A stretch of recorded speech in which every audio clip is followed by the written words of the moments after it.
Controversy has broken out recently with a new hidden revelation that the church has just barely published on their digital church history library. And ex-Mormons, church historians, Mormon fundamentalists, they're all abuzz in heated and animated debate about the significance of this move. I did a short video on my channel about this, but people still have a ton of questions. So I figured it would be better to do a more long form discussion than what I would have had time to go into in an 8-minute video. So to that end, I've invited my friend and scholar, Stephen Smoot. Welcome, Stephen. Hello, Jasmine. And Stephen here is a doctoral student in Semitic and Egyptian languages and literature, but he's also done a ton of published research on church history topics, specifically this revelation. So I know you have worked with the B.H. Roberts Foundation recently to publish an article on the 1886 John Taylor revelation. So this has been your close companion for the last few months, from what I understand. So to start us off, can you give us a little bit of background? What is the 1886 John Taylor revelation, and why is this a big deal? Yeah, sure thing.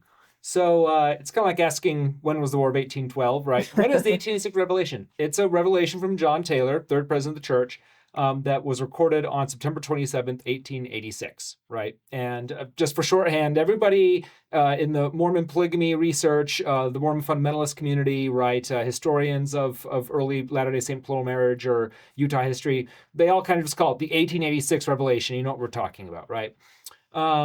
So what the contents of the revelation itself is, that's what's most disputed or controversial, obviously, but on face value, it appears that what the revelation is saying is that this is the voice of the Lord. Thus saith the Lord to, my son John Taylor, that plural marriage, the new and everlasting covenant, as it's called, right, will never be abrogated and will never be revoked, right?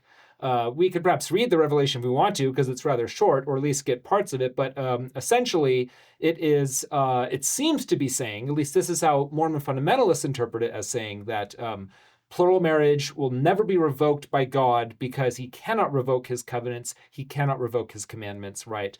One fundamentalist friend of mine referred to this revelation as sort of the Magna Carta of modern Mormon fundamentalism, right? In the sense that, and I have fundamentalist friends from different communities or groups, and they all kind of go back to this as one of their charter documents for why they justify the continued practice of plural marriage, even though 4 years later, in 1890, Wilford Woodruff will issue the manifesto, which will begin the end of Mormon plural marriage as it's practiced by the Latter-day Saints. So that's what it is, basically, right?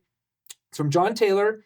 It's from 1886. Actually, right before he dies. He dies in July of 1887, and this is September of 1886. So that's like 9 months or something like that away from his death. So it's at the very end of his life. And it is addressing the new and everlasting covenant. That's the language that the revelation uses. And on surface glance, it seems to be saying, or God seems to be saying, that he will never revoke the practice of plural marriage, right?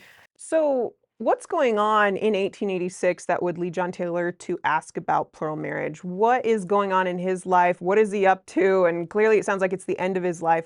Why is he asking about plural marriage right now? Yeah, so what's interesting about this revelation is we have what we know is the immediate context surrounding this revelation, and then we have, and I say this not in a pejorative sense, but in sort of an anthropological sense, we have sort of a mythos around the revelation that Mormon fundamentalists in later decades recorded or preserved, right? Claims about the origins of the revelation. So we can take a minute and sort of separate those, right? And I'm going to plug a couple books here because I don't think we want to go too deep into Mormon fundamentalism or sort of the fundamentalist movement and their perspective on the revelation. But I do have two books. I guess I can, I don't know, I think this camera, right? Yeah. So this is from Brian Hales, Modern Polygamy and Mormon Fundamentalism, The Generations After the Manifesto.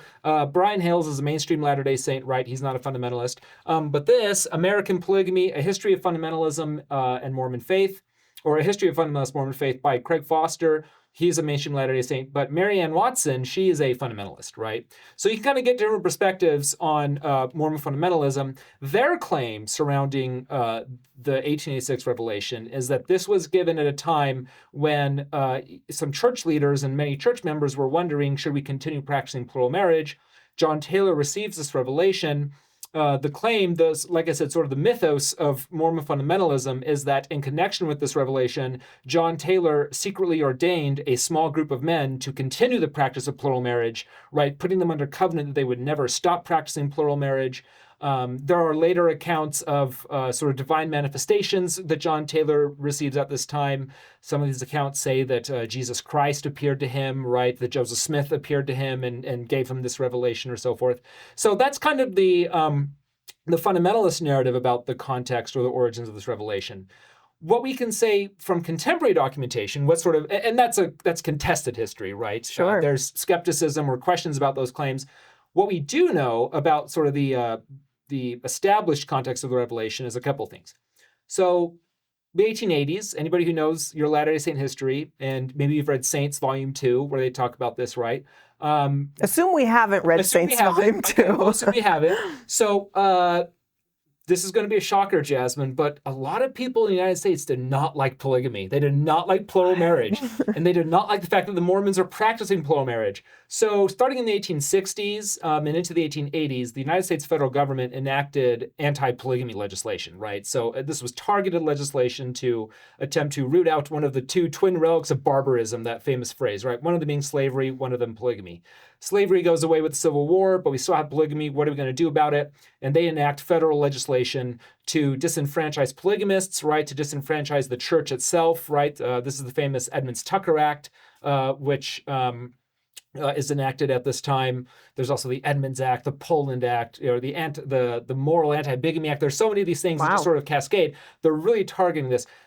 John Taylor goes into hiding at this time, right? So does Joseph F. Smith, other church leaders. There's that famous picture of George Q. Cannon in his prison stripes, right? In prison. It's iconic. Yes, this iconic picture of George Q. Cannon and other church leaders who willingly submitted to the law as a form of sort of protest or civil disobedience. They get arrested. So John Taylor at this time, he is in hiding, right? He's on the underground, as they called it, because he is a wanted man for unlawful cohabitation was kind of the language they used, right, to sort of target this. He's up in Kaysville, Utah. He's being surrounded by bodyguards. His correspondences are being very carefully tracked, right? Who comes and visits him, right? He's a wanted man. And in the opening lines of Revelation itself, it says, maybe I could read it here, but it says, specifically, you have been inquiring about the new and everlasting covenant and as far as it is binding on my people, right? Let's pull up the Revelation. It's not terribly long. It might be helpful to just walk through a little bit what the message of this revelation actually is saying. Yeah, for sure. So this is the opening line. So it's dated at the top, September 27, 1886. My son John, you have asked me concerning the new and everlasting covenant, how far it is binding upon my people. That's the only immediate context we have from the document, right? This is the question that's on John Taylor's mind.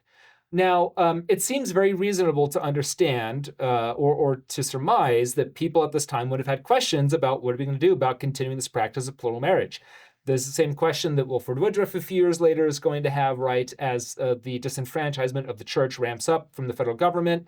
So there may be a kernel of truth to the sort of the fundamentalist narrative about the origins of this revelation that John Taylor himself or other church leaders or people around him may have been wondering, what are we going to do about this practice? Because clearly, right, we're being targeted for it. So long story short, and again, go read Saints Volume 2 to kind of get more about it, but these are the events leading up to the reception of this revelation.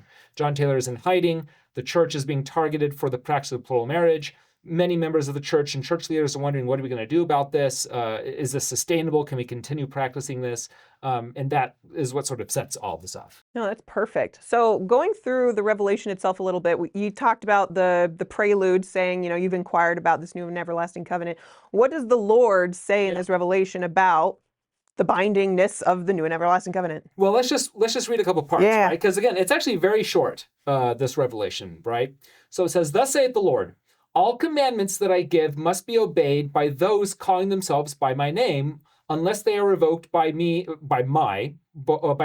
by my authority," right? So that's sort of prefacing it. Then it goes to say, how can I revoke an everlasting covenant?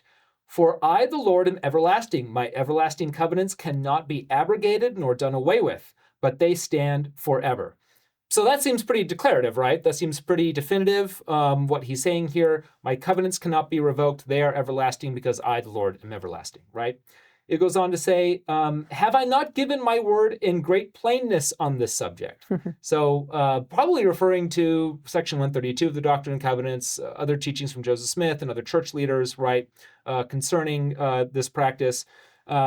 Yet have not a great numbers of my people been negligent in the observance of my law in the keeping of my commandment, right? So there seems to be some backsliding going on. Again, kind of understandable at this time, given what's going on A with lot the of church. intense pressure. A lot of intense, right? Absolutely. People being arrested, families being broken up, right? So it's understandable why there might be some, but the Lord addresses it.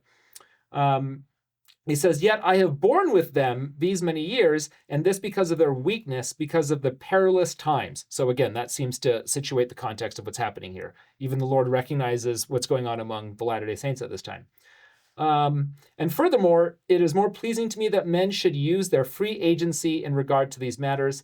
Nevertheless, I, the Lord, do not change, and my word and my covenants and my law do not. And as I have heretofore said by my servant Joseph, all those who would enter into my glory must and shall obey my law. Again, that's referencing section 132 of the Doctrine and Covenants. Have I not commanded men that if they were Abraham's seed and would enter into my glory, they must do the works of Abraham? That's almost verbatim, section 132, right? I have not revoked this law, nor will I, for it is everlasting. And that's one of the linchpins here, right? That especially fundamentalists will point to as saying, look, this is clearly saying this law, which they interpret to refer to plural marriage, must always be continued. The Lord will never revoke it. And those who will enter into my glory must obey the conditions thereof, even so, amen. So that is pretty, there's a lot of bold verbiage and rhetoric in there. And I think, you explain how this is about John Taylor is experiencing a lot of pressure because of plural marriage. There's a lot of persecution, and they're wondering, how are we going to persist complying with this practice? And then we receive this revelation that seems very bold, very firm about my covenants are everlasting. So the question is this about polygamy? Is polygamy supposed to be everlasting? What's the interpretation of this revelation in your view? And that, of course, is the billion-dollar question, right? And this is one of the fundamental divides amongst fundamentalists and mainstream Latter-day Saints. From my reading of the revelation, from some of the scholarship on the history of plural marriage, so I'm a big fan of Brian Hales's work, who I've referenced here, right? I was just with him the other day on another podcast where we were discussing this. It's a little complicated. It requires some nuance, right?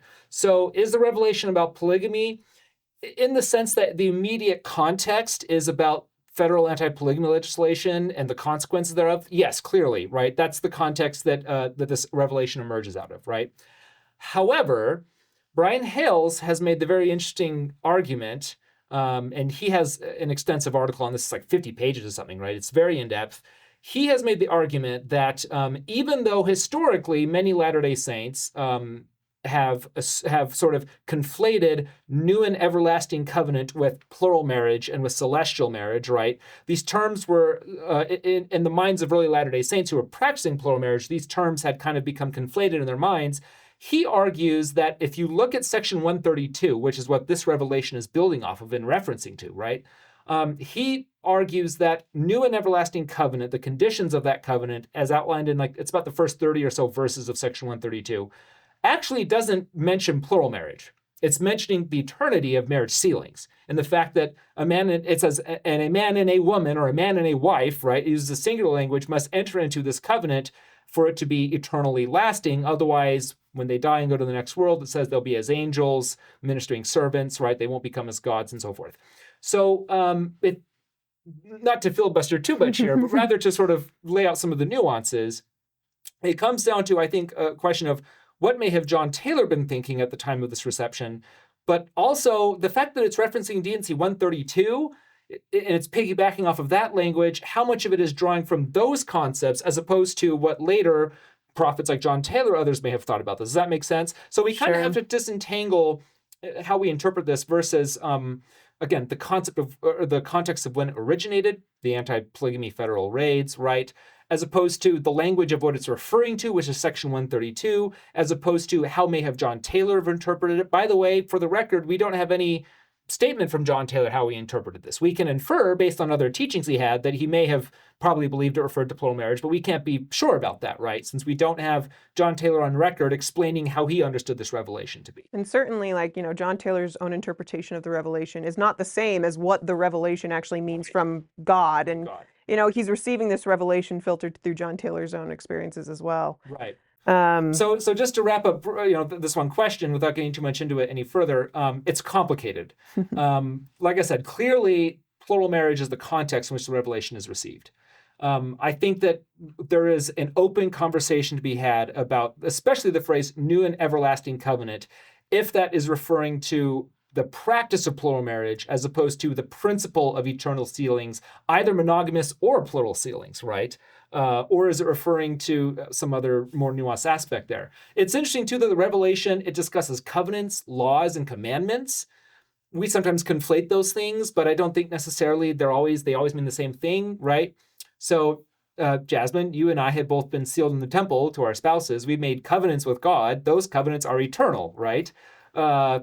Neither of us are practicing plural marriage, obviously, but those sealings we've had are just as eternal and just as durable as any plural sealings are, right? So does that qualify under this rubric of new and everlasting covenant that is eternal and so forth?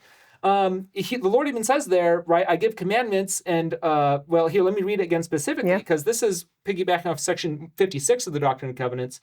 He says, I, the Lord, thus saith the Lord, all commandments that I give must be obeyed unless they are revoked by me or by my authority. So God can revoke commandments, right? According to the language of the Revelation here. That's in section 56 of the Doctrine and Covenants as well. So does that mean plural marriage can be revoked as a commandment? Well, seems so if you listen to Wilford Woodruff, right? If you're a mainstream Latter-day Saint.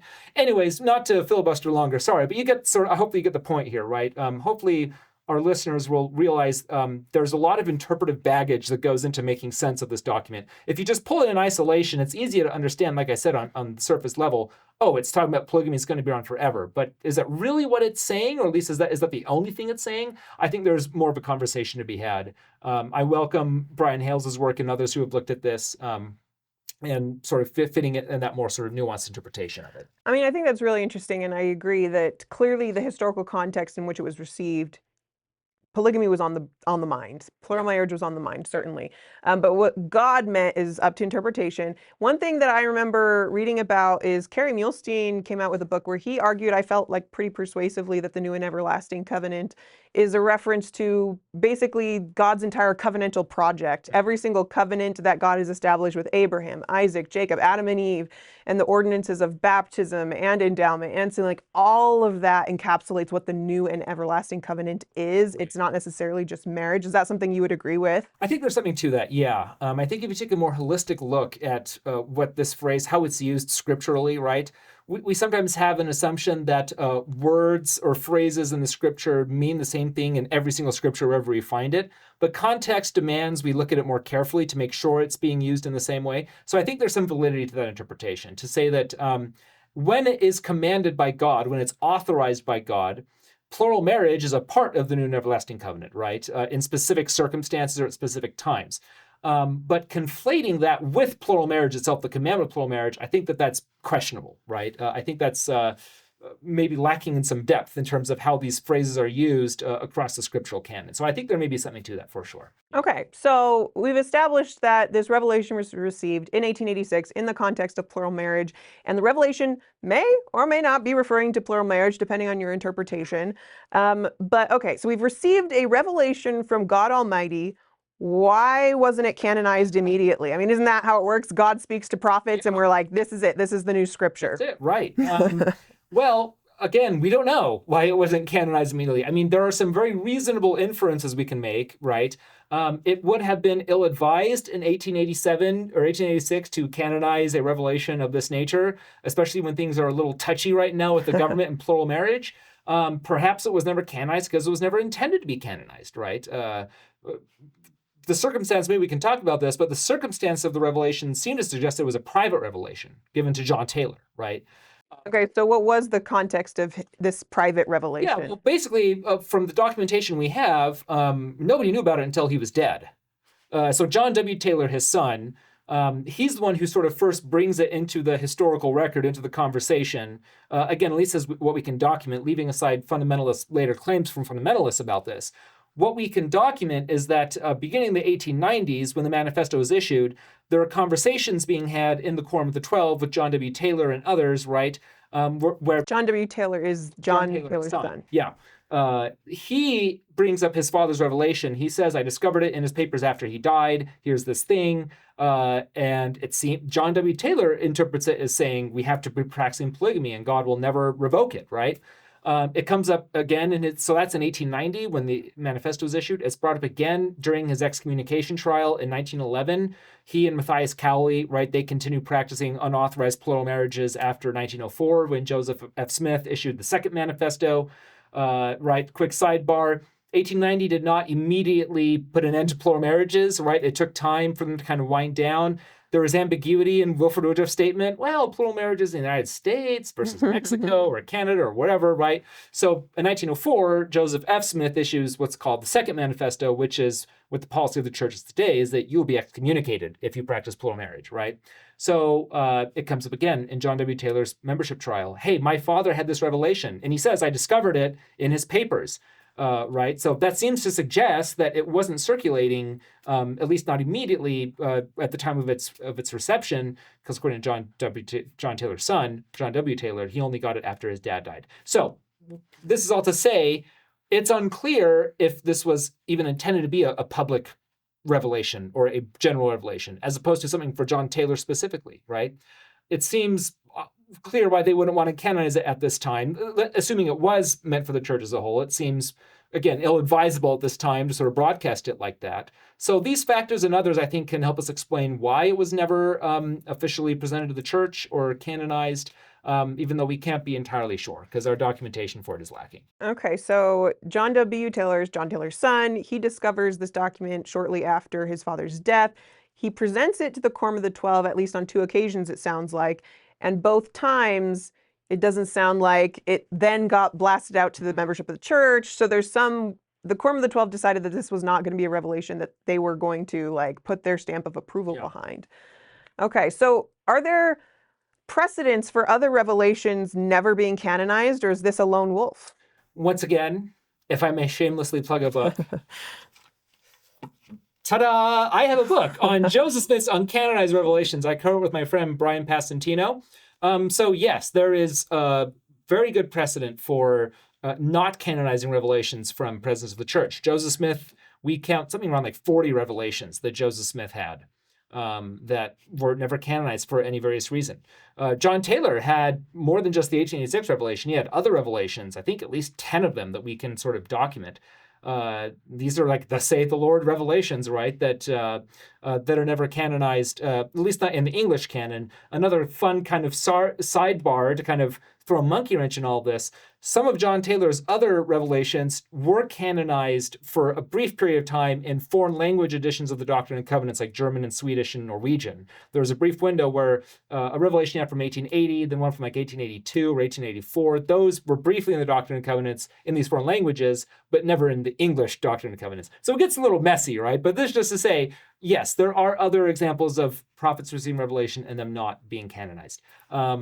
Okay, that brings up a question because, we believe that revelation is the word of God. So if there are revelations, whether it's from Joseph Smith or John Taylor, that aren't being canonized, like how do we make sense of it? Don't they still hold doctrinal weight? Shouldn't we still be holding to the truth that God reveals through his prophets? Why do we maybe prioritize canonized revelations over those that aren't canonized? Great question. And I'll try to speak as a historian and not as a general authority, because it's way above my pay grade to talk about like what should be in the canon or whatever, or what's authoritative or whatever. What I can say as a historian and as a Latter-day Saint who has listened to church leaders is that church leaders in the past and today have laid out some very specific criteria to address this question. So maybe that's how I kind of want to approach it here, right?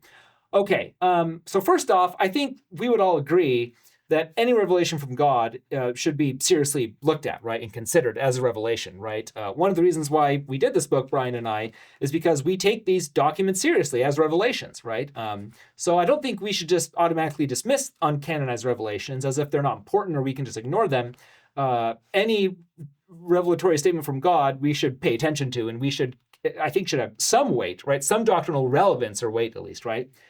However, at the same time, church leaders historically and today, right? Most recently, I think it was Elder Christofferson back in 2012. He gave a great talk called The Doctrine of Christ, where he kind of outlined here's how the church kind of officially establishes what its doctrine is.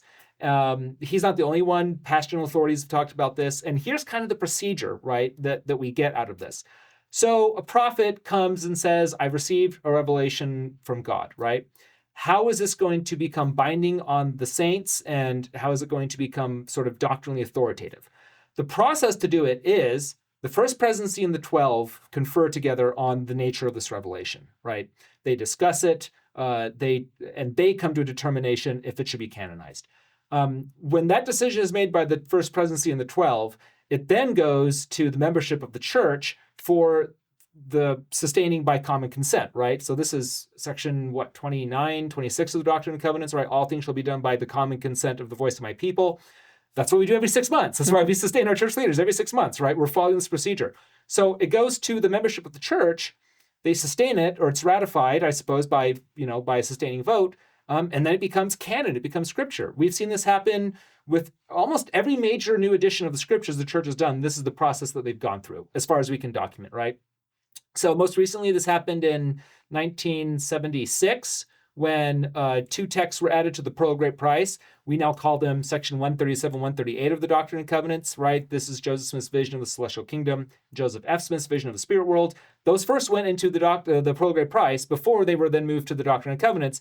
And you can go back to, I think it's April 1976, and Eldon Tanner, the First Presidency, literally says, the First Presidency and the 12 have determined that these revelations should be canonized. All in favor, please manifest it, right? Like it's on footage. They filmed it, right? That's great. Cool. So this seems to have been, this is what happened in 1880 when when the Pearl of Great Price was canonized. George Q. Cannon got up there, right? He said, I move that we ratified the new edition of the Doctrine and Covenants that Orson Pratt had done with new revelations, including section 132, and the Pearl of Great Price. All in favor, please manifest it, right? So it goes through this procedure. The reason why they're doing this, and then after that, by the way, the last final component that Elder Christofferson has talked about and others is these things are repeatedly and openly and unanimously taught by church leaders, right, in General Conference and in other venues. And so these are sort of the guardrails the church has put in place to determine what is canonically binding on the saints and what is official doctrine, right, in that sense. Now, why are we doing this? Why does the church do this? Why shouldn't we just have, if a thus saith Lord revelation comes, we immediately accept it?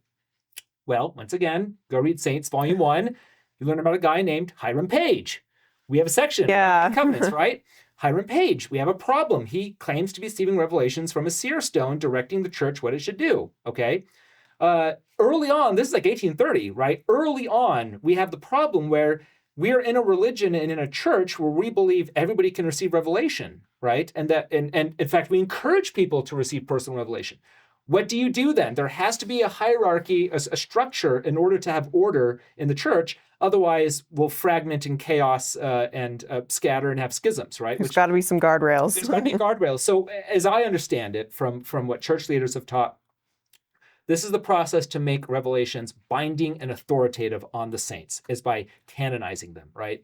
And so these wonderful revelations of Joseph Smith, these uncanonized ones, or John Taylor, we should study them, we should consider them, we should take them seriously as revelations. They may even, of course, be doctrinally valuable to us, right? They may have doctrinal significance, but they cannot be used as a bully club, right, to hit people over the head with, because they're not in the canon. And this has become that's what we call them, our standard works, in order to standardize our doctrine for the whole membership of the church, right?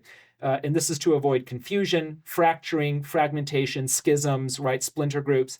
So that's how I approach John Taylor's 1886 revelation, at least in terms of how is it authoritative doctrinally. The fact that it's not canonized, the fact that it doesn't go through this process. As far as we know, nobody in the First Presidency of the 12 are aware of this revelation until John Taylor's son shows it to them and talks about it with them, right? It never gets sustained. It's never canonized. It just therefore does not have the same kind of doctrinal authoritativeness or weight to it that a canonical revelation might have.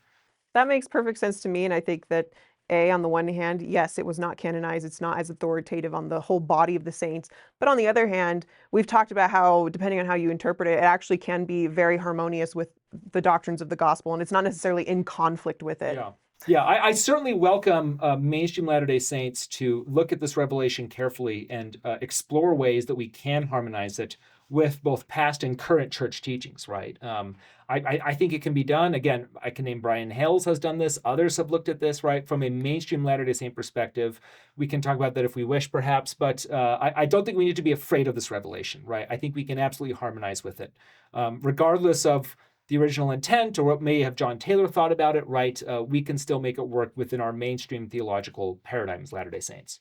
So we've established what this revelation could possibly mean and how the church initially received it. But for a lot of people, their biggest concern is how the church reacted to this revelation publicly. They even went so far in 1933 to say that to deny the existence of this revelation and even say no such revelation exists. And that can come as quite a shock to members of the church who believe in a religion about being honest, and that can kind of create a little dissonance there. So I'd love to talk a little bit more about this 1933 statement. Can you give a little context of what's going on in 1933 that would lead them to issue a statement of that nature?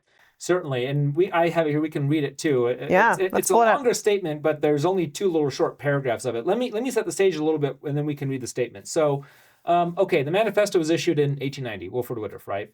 By the way, the other thing I wanted to say from a few minutes ago from our conversation, remember as Latter-day Saints too, living prophets take precedence over dead prophets, right? In terms of establishing what are the practices and policies and doctrine of the church today, right now, right?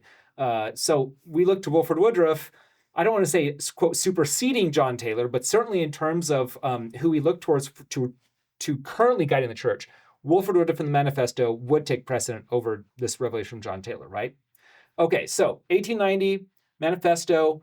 As I mentioned earlier, right, it doesn't happen overnight. There are several decades of the church having to wind down the practice of plural marriage. 1904 is when Joseph F. Smith gets up there and says, okay, seriously, people, no more plural marriage. You will be excommunicated if you do this. And they do. They start excommunicating people for practicing it after 1904, right?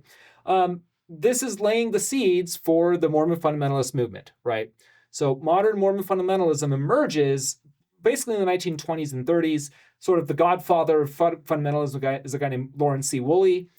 He and other figures like Joseph W. Musser and Leslie Broadbent and Frank Barlow, these are names that come up commonly as sort of laying the groundwork for early fundamentalism. That's in the 20s and the 30s, right?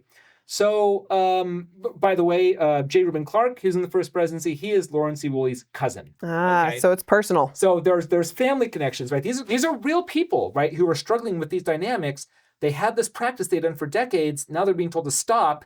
What do we do about this, right? And you can understand why there would be tension and there would be, even family drama and this kind of stuff, right? Okay, so leading up to 1933, the church is doing everything it can to distance itself from plural marriage and the burgeoning fundamentalist movement, right?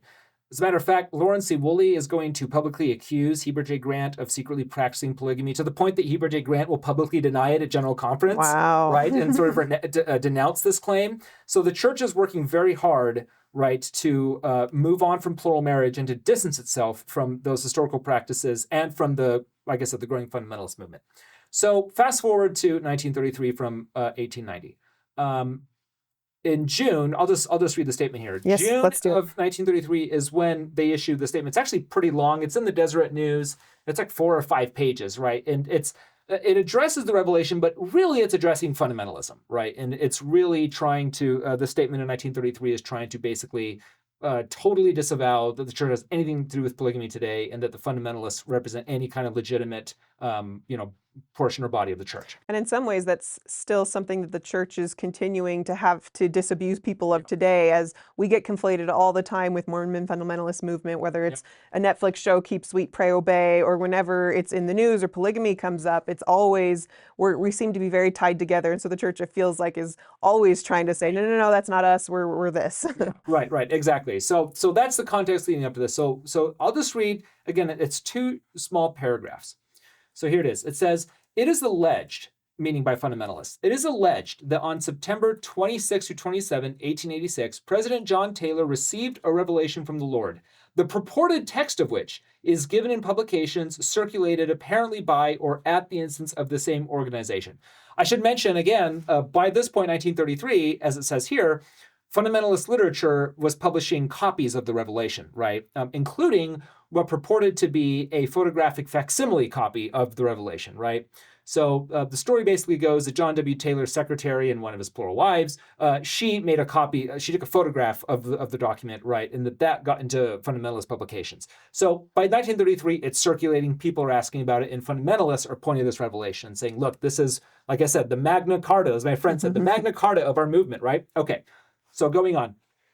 As to this pretended revelation, it should be said that the archives of the church contain no such revelation. The archives contain no record of any such revelation, nor any evidence justifying a belief that any such revelation was ever given. From the personal knowledge of some of us, from the uniform and common recollection of the presiding quorums of the church, from the absence of the church archives of any evidence whatsoever justifying any belief that such revelation was given, we are justified in affirming that no such revelation exists. Wow. Yeah, like that's just so bold. And for us with 2025 vision, we're like, well, of course some revelation exists. It sounds like the church might be lying there. And so one question would be, how do we make sense of that? Are they lying? Why did they say no such revelation exists? We don't have a knowledge of this. Talk to us. Yeah, let's unpack this a little bit. Again, I want to say at the upfront, I understand how somebody could walk away with that impression when they read this statement and then they look at the fact that 2 weeks ago or whenever it was, the church released the original revelation on its church history catalog, right? So it's totally understandable that people have sincere questions about this or wonder, wait a second, was Heber J. Grant just lying through his teeth, right? And what do you do about that? So I admit I am biased towards being charitably disposed towards Heber J. Grant and church leaders, right? Yeah. I just wear it on my sleeve. I'm a Latter-day Saint, and so I approach these issues with a bit more charity and grace for church leaders and these kinds of controversial things, right? So here's what I think is going on in my sort of my charitable assessment of this. I got to do a little bit of mind reading because we don't know for sure, but based on the documentary sources we have, here's what I think they're trying to say in this statement, okay? So recall that all we have up until this point, June of 1933, all we have is the copy of the revelation that John W. Taylor has produced that he purports to be from his father, right? So in these quorum meetings, he doesn't actually really show them the original revelation. He shows them a copy he had made. He says, I found the revelation, and here's a copy of it that I made, right? But as far as church leaders up to this point are aware, they don't have actually any proof that this revelation from John Taylor is actually from John Taylor.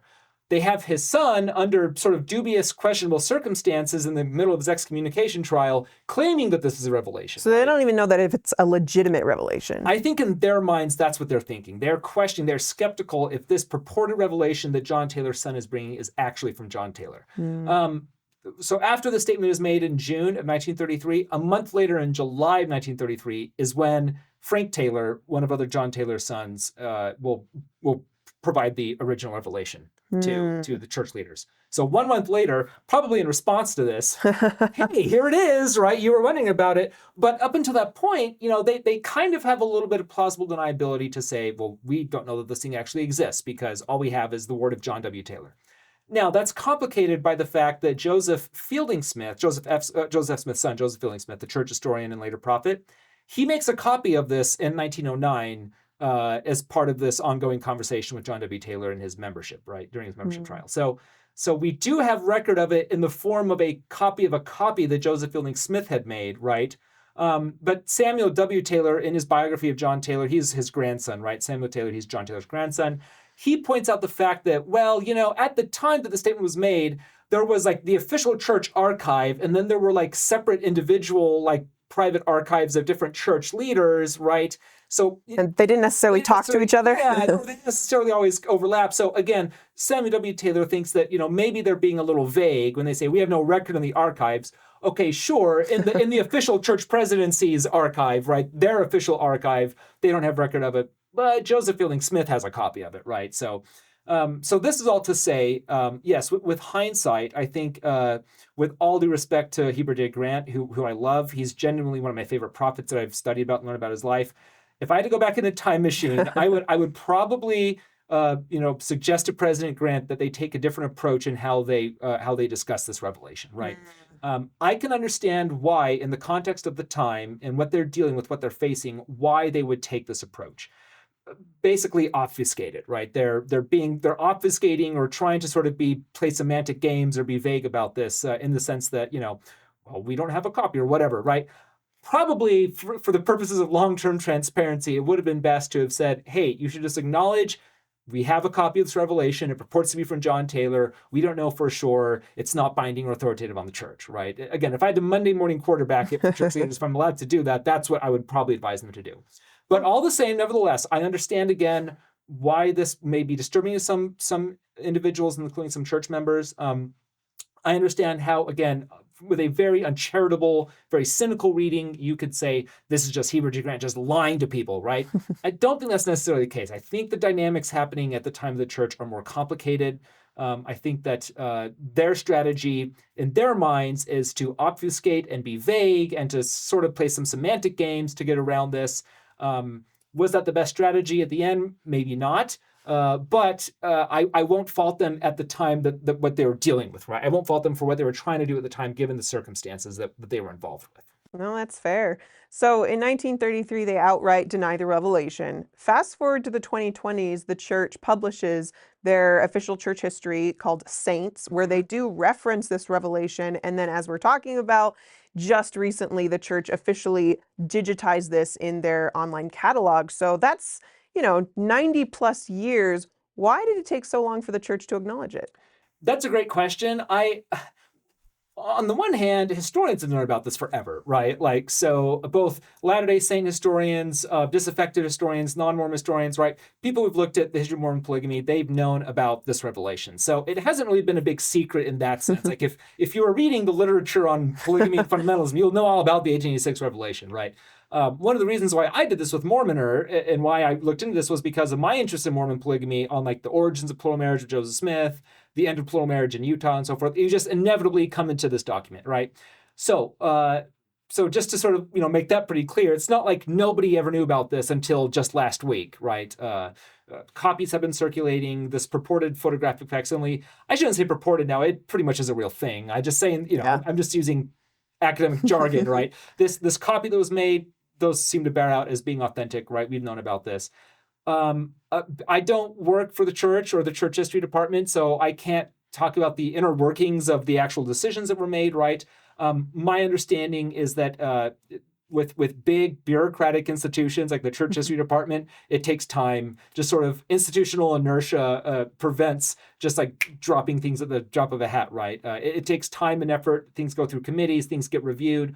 One thing I think I am okay to say, as I was doing research on this, was one of the things that I was told by some of my friends at the church history department is they wanted to verify if it's a John Taylor holograph. Is this actually John Taylor's handwriting on this document, right? And like they have people there that are John Taylor specialists. And yes, this is his handwriting. That takes time, right, to do that kind of research. So I suspect that's why it took a while. That's one component. Also, if we're just being totally honest, right? Like we said before, the church has been very ardent in trying to distance itself from polygamy or fundamentalism.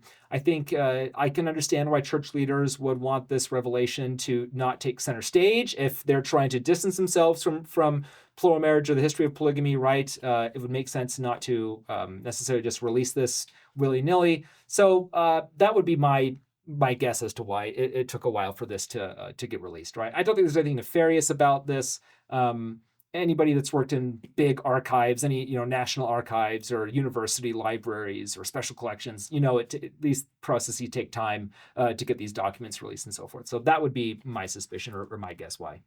Well, the reality is that history is messy, and I love that you do approach it with a lot of faith, hope, and charity for all parties involved, because a lot of people have great intentions, but the reality is that history can be a very complicated industry and field to unravel, and I find it exciting and adventurous to try to unravel these threads in history from a faithful approach. So if someone were struggling with this episode in church history and they still had concerns, what would you say to them?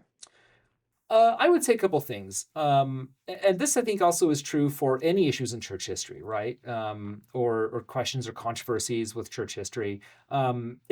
it would do you well to know the most you can about it, right?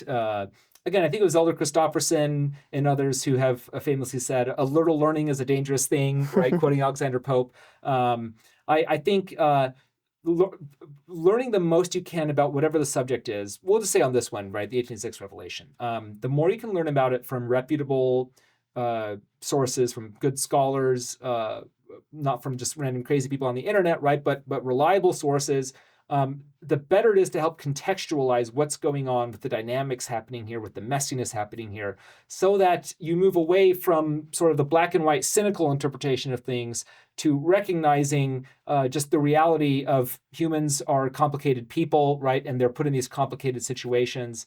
And having that fuller context, that fuller picture may help afford a little more grace or charity towards them as we sort of wrestle with these issues. So I guess that's one thing. That's what I have found helpful as a Latter-day Saint, right? Is to learn as much as I can to try to get a bigger picture. If you're just looking through a little pinhole, right, you're going to get a very limited perspective on what's happening here. If you can see the broader picture, most of the time, I think it really, really helps. That's one thing I would say. Another thing I would say is these things require patience, right? You mentioned it took years and years for this revelation to finally be released, the original document to it, right? Sometimes it takes a while to get the ball rolling to finally release these things, to get further data, further information, further clarity, further forms of evidence, right, that we might have to help us better understand things. So I always say this, right? Take a deep breath. It's okay. If you encounter questions or things that are kind of freaking out a little bit, right? Patience and humility will go a long way towards helping sort of stabilize yourself. The other final kind of takeaway I have from this, once again, I just have to acknowledge this is my own sort of predisposition, but to afford charity towards the people you're studying, right? At least historical figures. It's easy to jump to sort of cynical conclusions about people, right, and assume the worst in people.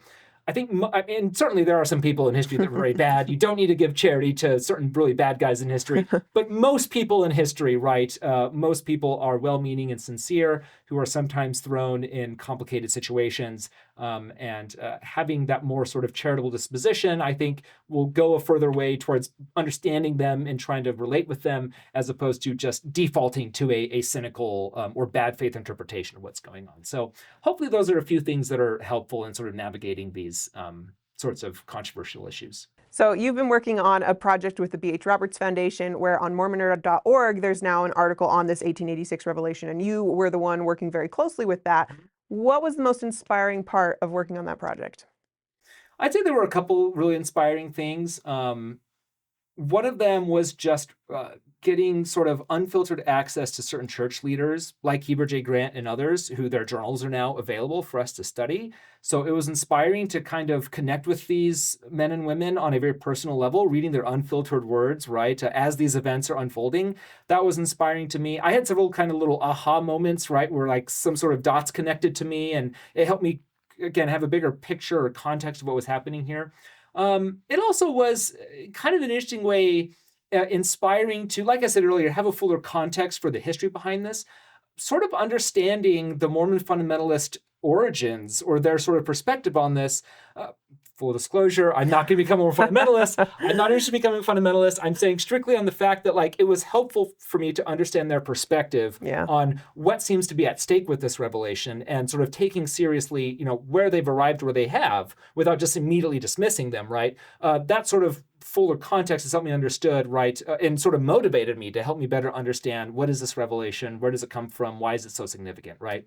So in that sense, it was inspiring in the sense that it sort of inspired me to really do my homework, right, as much as I've been trying to do, or as best I can do, to sort of understand all the different moving parts to this, right? So yeah, broadly speaking, sort of offhand, it was great to read church leaders' journals and letters and quorum discussions. It was great to get that sort of insider perspective, a very personal perspective. Lots of little aha moments, connections I was making as I was looking at these. And I do appreciate very much the fact that it helped me get a broader perspective on this from the more fundamentalist perspective on things. Even though I don't agree with that perspective fully, right, it was helpful to sort of orient me towards what this is and why it's so significant for so many people. Well, I think that's fabulous. And I think that history is very messy, but it is so exciting to peel back the layers and try to really figure out what's going on. And I find that the more I learn and the more I study, often my testimony of the restoration does increase. So thank you so much for being willing to have this conversation today. For those of you who want to learn more, as I mentioned, there's an article on Mormonr.org where you can learn about this. The church discusses it in their volume Saints, and you can see the revelation for yourself on the Church History digital online catalog. And keep your radar on Stephen Smoot, because he's going to also be involved in some projects that are going to be coming up soon that I'm not announcing quite yet. I was wondering if we were going to touch on that, so I'm just going to give you a little to whet your appetite there. Yes, Stephen Smoot is going to be working with me here pretty soon, so keep your radar on that, and make sure. Great, people, I can tell you right now. Yeah. And make sure you subscribe to this channel if you want all the latest takes on Latter-day Saint news, church history, scripture, etc. So we will see you next time.